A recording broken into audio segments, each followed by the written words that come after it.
Hello friends, मैं हूं दीपाली और आपका बहुत बहुत स्वागत है आपके अपने YouTube channel roots of reasoning by Deepali में। फ्रेंड्स, आज के सेशन में हम चर्चा करने वाले हैं एनआरए के बारे में और सीईटी के बारे में। एनआरए क्या है, सीईटी क्या है, क्या इसके बेनिफिट्स हैं, क्या इसके डीमेरिट्स हैं और आगे आने वाले भविष्य में क्या सच में इससे सरकारी नौकरी पाने की राह आसान होगी। इन सभी सवालों के जवाब आज हमें इस वीडियो में मिलने वाले हैं। तो फ्रेंड्स, आगे आपका जो आने वाला साल है उसमें आपका करियर पूरी तरीके से डिपेंड करेगा सीईटी के ऊपर। आज हम इसके सभी इंपॉर्टेंट पॉइंट्स के बारे में डिस्कस करने वाले हैं, तो आप इस वीडियो को एंड तक जरूर देखिएगा। और अगर आपने मेरे चैनल को अभी तक सब्सक्राइब नहीं किया है तो सब्सक्राइब जरूर कीजिएगा और उसके पास जो बेल आइकन है उसे दबाइए ताकि मेरी वीडियो से संबंधित जो भी इंपॉर्टेंट नोटिफिकेशन है वो आप तक पहुंच सके। तो चलिए फ्रेंड्स, स्टार्ट करते हैं आज का सेशन।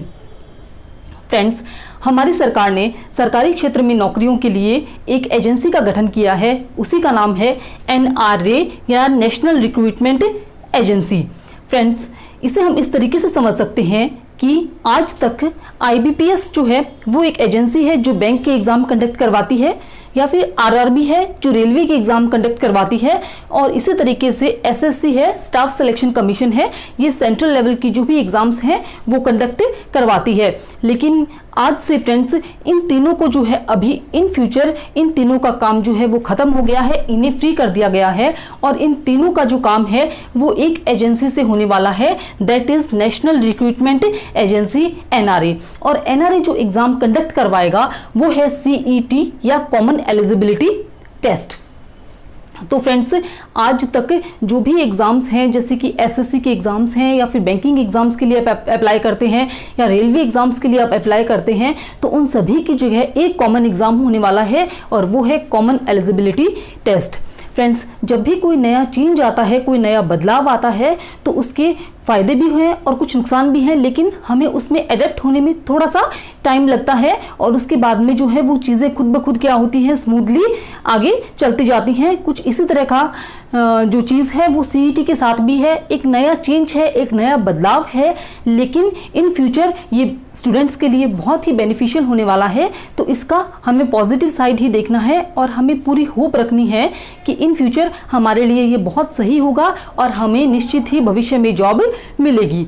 फ्रेंड्स, सीईटी अप्लाई होने वाला है 2021 से 2021 से, यानी कि 2020 में जो भी एग्जाम्स होने वाले हैं। तो स्टूडेंट्स को अगर ये डाउट है कि हमने तो 2020 में इस तरीके से एग्जाम जो है वो एग्जाम फॉर्म फिलअप किए हैं, तो उन्हें डरने की कोई ज़रूरत नहीं है।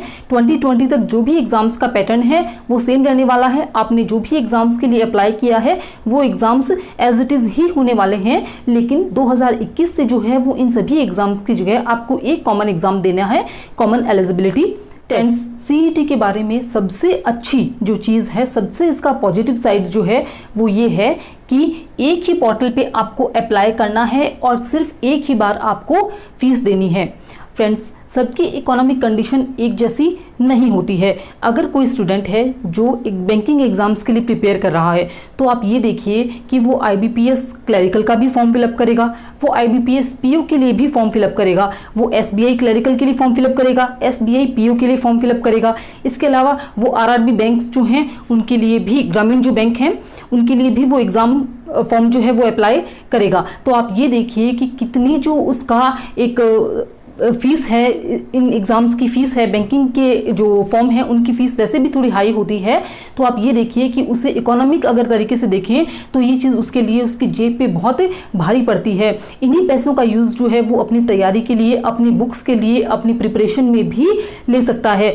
तो सीईटी जो है वो उन सभी स्टूडेंट्स के लिए एक वरदान, एक ब्लेसिंग साबित होने वाला है, जो कि बहुत इन चीज़ों की वजह से कुछ फॉर्म जो है वो अप्लाई भी नहीं कर सकते क्योंकि उनकी इकोनॉमिक कंडीशन जो है वो उन्हें अलाउ नहीं करती है। तो आप ये देखिए कि जहां हम 6 फॉर्म बैंकिंग एग्जाम का भी अगर एग्जांपल हम लेते हैं, तो 6 फॉर्म अगर हम अप्लाई कर रहे हैं तो उन 6 फॉर्म की जगह आपको सिर्फ एक फॉर्म अप्लाई करना है और उसी फॉर्म की आपको फीस देनी है। तो ये आपका न सिर्फ आर्थिक तरीके से भी आपके लिए ये सहायता करेगा, बल्कि आप ये देखिए कि आपका समय भी कितना बच जाता है। अगर हम एक एग्जाम भी देने जाते हैं तो 2 से 3 3 दिन आप मान के चलिए कि आपके वहाँ पे लग ही जाते हैं। अगर सेंटर दूर आता है तो आप आने जाने का समझिए, और इसके अलावा वहाँ पे हमें अगर स्टे भी करना पड़ता है तो हमारा न सिर्फ पैसा बल्कि टाइम भी बहुत ज़्यादा वेस्ट हो जाता है। तो सीईटी के बाद आपको इन सभी झंझटों से क्या है, आप फ्री हो जाएंगे। आपको सिर्फ एक एग्ज़ाम देना है, और इस एग्ज़ाम को, इसके बारे में हम डिटेल देखते हैं। तो आप ये देखिए, ये एग्ज़ाम जो है वो ऑनलाइन होने वाला है, यानी कि आपको एप्लीकेशन फॉर्म से लेकर के आपके जो भी एडमिट कार्ड्स हैं या फिर आपका जो रिजल्ट तक का सारा प्रोसेस जो है वो ऑनलाइन होने वाला है। और एक फ्रेंड्स, ये एग्ज़ाम जो है वो only and only for pre exam होगा आपका। इसके बाद के जो भी मेंस एग्ज़ाम है या फिर इंटरव्यू जो है उनका प्रोसेस जो है वो अभी उसके बारे में कोई भी पूरा डिटेल एक्सप्लेनेशन नहीं आई है, लेकिन ये प्री एग्जाम होगा। आपको मेंस और इंटरव्यू जो है वो आगे देने पड़ेंगे। उसके बाद में हम आते हैं, तो आप ये देखिए कि ट्वाइस इन ए ईयर आपको साल में 2 बार जो है वो चांस मिलेगा। तो ये भी एक बहुत अच्छी चीज़ है कि अगर हम एक बार अगर इसमें सफल नहीं हो पाते हैं तो हमारे पास में एक होप रहती है कि नेक्स्ट 6 मंथ में एग्ज़ाम फिर से होने वाला है, तो हमें उसके लिए तैयारी करनी चाहिए। उसके अलावा ये एग्ज़ाम जो है वो 12 ऑफिशियल लैंग्वेजेस में होगा। फ्रेंड्स, आप ये देखिए कि आपको कितना ज़्यादा ऑप्शन इसमें मिल जाता है, क्योंकि अभी तक जो मोस्ट एग्ज़ाम्स हैं वो मोस्टली 2 ही लैंग्वेजेस में होते हैं। First one is Hindi and second one is English. तो आपको जब ऑफिशियल 12 लैंग्वेजेस जो हैं उनका ऑप्शन भी आपको मिल जाता है, तो इससे बहुत से स्टूडेंट्स हैं जिन्हें अपने लोकल लैंग्वेज को समझने में ही आसानी होती है, उन्हें इंग्लिश या हिंदी में अगर किसी भी तरह की कोई प्रॉब्लम आती है तो उनके लिए ये बहुत अच्छी चीज़ है, जिससे कि उन्हें एग्ज़ाम पेपर जो है वो समझने में बहुत आसानी होगी। उसके बाद जो चीज़ है वो ये है no restriction for attempts. Friends, ये भी एक बहुत अच्छी चीज़ है कि आपको अटेम्प्ट्स का कोई रेस्ट्रिक्शन नहीं है, यानी कि साल में 2 बार है तो आप दे सकते हैं। अगर आपने साल में दोनों बार जो एग्ज़ाम दिए हैं और उसमें अच्छा स्कोर नहीं किया तो आप नेक्स्ट ईयर फिर से इसके लिए भी ट्राई कर सकते हैं, यानी अटेम्प्ट्स की कोई लिमिट इसमें अभी तक नहीं है। उसके बाद में है you can choose your centre and date. Friends, ये वाला जो पॉइंट है ये सभी उन फीमेल कैंडिडेट्स के लिए तो बहुत ही इम्पॉर्टेंट पॉइंट है, क्योंकि बहुत बार ऐसा होता है कि जब सेंटर्स दूर आते हैं तो बहुत से फीमेल कैंडिडेट्स ऐसे भी हैं जो अप्लाई ही नहीं कर पाती हैं, क्योंकि उन्हें ऐसा लगता है कि एग्ज़ाम सेंटर बहुत दूर आएगा तो उन्हें बहुत से दिक्कतों का सामना करना पड़ेगा। इसके अलावा जो फीमेल कैंडिडेट्स हैं उनके साथ में उनके मदर फादर को भी जाना पड़ता, मतलब पेरेंट्स को भी जाना पड़ता है, या फिर कोई ना कोई मतलब मेंबर है जिन्हें उनके साथ जाना पड़ता है, तो दूर सेंटर होता है, इन चीज़ों में बहुत परेशानियाँ आती हैं। इसके अलावा जो भी रूरल क्षेत्र से बिलोंग करते हैं उन स्टूडेंट्स को भी बहुत दिक्कतें आती हैं।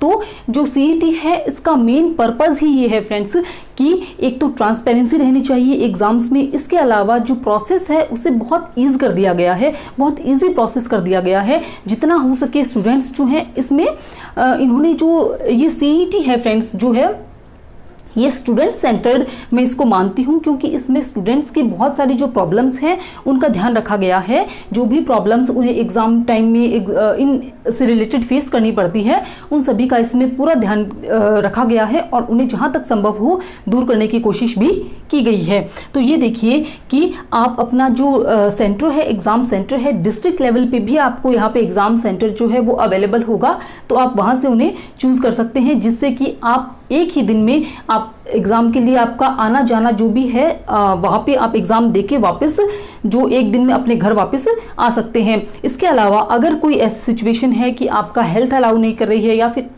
XYZ कोई भी सिचुएशन हो सकती है, तो आप जो एग्ज़ाम का डेट है वो तक भी आप क्या है अपने अकॉर्डिंग जो है वो एग्ज़ाम को स्केड्यूल कर सकते हैं। ये भी एक बहुत अच्छी चीज़ है। इसके अलावा फ्रेंड्स, वैलिडिटी फॉर 3 ईयर्स, यानी कि आपने एक बार अगर सीईटी दिया है और आपने उसमें अच्छा स्कोर किया है तो वो जो आपका स्कोर कार्ड है वो 3 साल तक आपके लिए आप उसके लिए एलिजिबल रहने वाले हैं। तो आप ये देखिए फ्रेंड्स, आप 3 साल में अगर कोई स्टूडेंट है वो बैंकिंग का भी, SSC का भी, रेलवे का भी एग्ज़ाम्स दे रहा है तो वो कितने ज़्यादा आर्थिक और मानसिक जो परेशानी है उनसे जूझता है, तो इन सभी चीज़ों से आपको फ्री करने की कोशिश यहाँ पे की गई है। और ये स्कोर कार्ड जो है वो 3 साल तक अप्लाई है, यानी आपने एक बार एग्ज़ाम दिया है, आपका अच्छा एग्जाम गया है, आपने अच्छा स्कोर किया है, तो वो जो कार्ड है आपका स्कोर कार्ड है वो 3 साल तक एलिजिबल रहने वाला है। इसके अलावा फ्रेंड्स ये देखिए, स्कोर कार्ड जो है आपका IBPS के लिए भी अप्लाई, आप उसके लिए स्कोर कार्ड से IBPS में अप्लाई कर सकते हैं।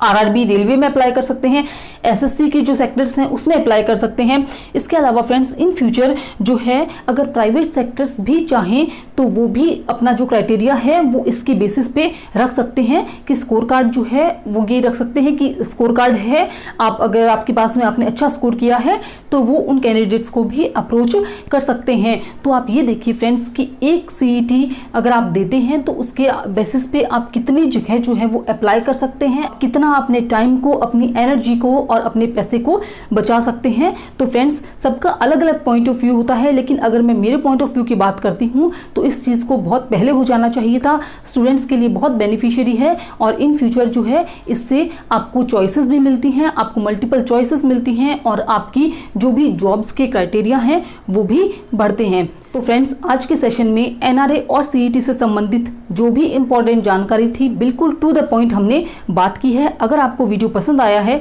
तो आप उसे लाइक कीजिएगा, शेयर कीजिएगा अपने फ्रेंड्स के साथ में, और मेरा चैनल है roots of reasoning by Deepali, उसे सब्सक्राइब जरूर कीजिएगा। Thank you.